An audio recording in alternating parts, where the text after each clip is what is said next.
Appalachian Genealogy presents Indigenous Survival Secrets. Welcome to The Explainer. Today, we're digging into one of America's oldest stories, how the very first European settlers in Appalachia actually managed to survive. And let me tell you, the real story is so much more complex and, frankly, more fascinating than the myth we all learned in school. All right, let's just jump right in by tackling an image that's, burned into our brains. That rugged, self-sufficient pioneer out there taming a wild frontier all on their own. But was that really how it went down? This question, it really gets to the very heart of the whole Appalachian origin story. So, we have this really powerful cultural myth about the first settlers, mostly Scots-Irish, German, and English immigrants. The story goes they pushed into these rugged mountains and, just through sheer force of will, carved out a brand new life, creating this unique frontier spirit. The whole narrative is really built on this idea of total independence.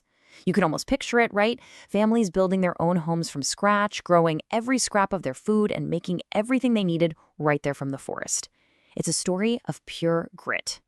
But here's the thing. When you start to peel back that myth and actually look at the historical records, especially from the earliest settlements like Jamestown, a much darker, much more desperate picture starts to come into focus. This wasn't some triumphant march into the wilderness. For a lot of people, it was a brutal day-to-day fight just to stay alive. And here's the hard truth. The skills these settlers brought with them from Europe, they were often completely useless in the totally alien world of North America. It's like trying to use a city map in the middle of the jungle. They didn't know the plants, the animals, or even the seasons. In a very real sense, they were helpless. And that helplessness, well, it had absolutely lethal consequences.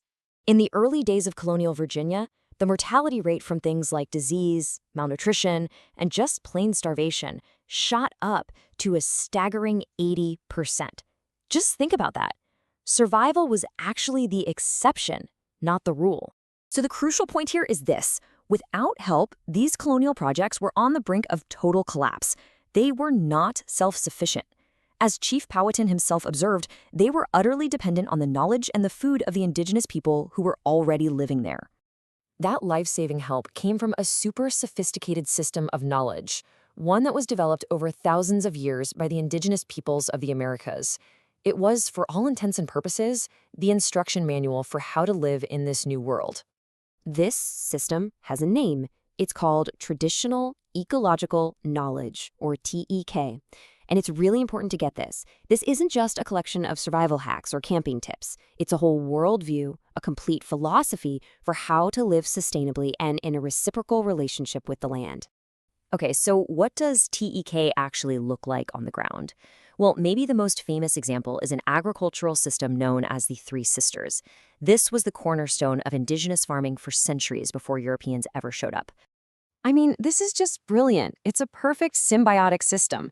Corn, beans, and squash are all planted together, not just to save space, but because they literally help each other grow. The corn acts as a pole for the beans pull nitrogen into the soil to fertilize everyone, and the big squash leaves shade the ground. It's ecological genius, pure and simple. Okay, so farming is one thing, but what about just finding food in the wild? Settlers had to learn what they could safely eat from the forest, and a key plant they were introduced to was the ramp, a kind of wild onion that was a vital food source for the Cherokee. Ramps were absolutely critical because they were one of the very first green things to pop up after a long, hard winter. For the Cherokee, these plants, which are packed with vitamin C, were seen as a spring tonic, a way to cleanse the body and get vital nutrients after months of living on dried, stored food. All right, from food, let's talk about medicine, because this knowledge was just as life or death. When settlers got sick or injured, their European remedies often just didn't work.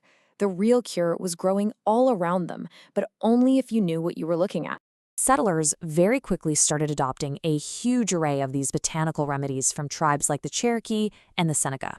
And this powerful exchange of knowledge became the very foundation of Appalachian folk medicine, a unique tradition that blended indigenous, European, and later African wisdom.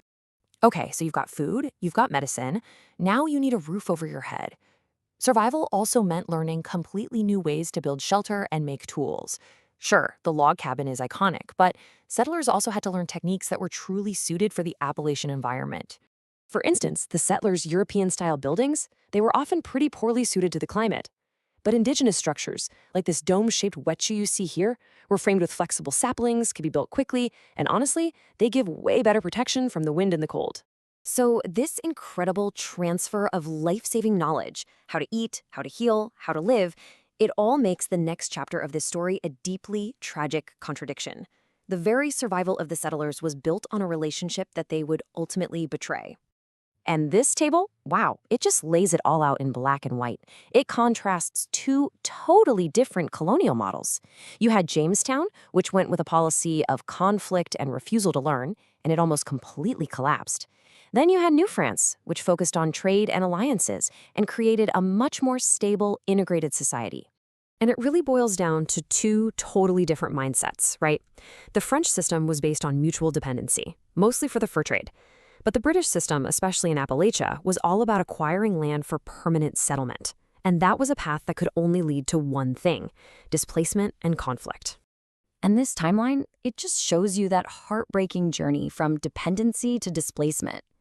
After relying on indigenous knowledge for over a century just to survive and then to thrive, the American government turned around and enacted policies like the Indian Removal Act, forcibly removing the very cultures that had ensured their survival. But here's the thing, that's not where the story ends, not even close. Despite centuries of displacement, despite countless attempts to erase this knowledge, it has endured. Its resilience is an incredible testament to the people who have kept it alive. Today, this legacy is alive and well. You can see it in the Cherokee Nation's seed bank, which protects the ancient biodiversity of these crops. And it's in this powerful concept of survivance, a word that means so much more than just survival. It's the active, proud, and deliberate continuation of culture against all odds. So this history really challenges us to look past those old myths and see a much more complex truth about interdependence and resilience. And it leaves all of us with a really critical question. As we face our own modern challenges, what essential knowledge from the past have we forgotten? And how can we maybe reclaim it to build a more sustainable future? Thanks for joining us today. Like, follow, and share for more Appalachian history, stories, and genealogy. Visit us on the blog at www.appalachiangenealogy.com.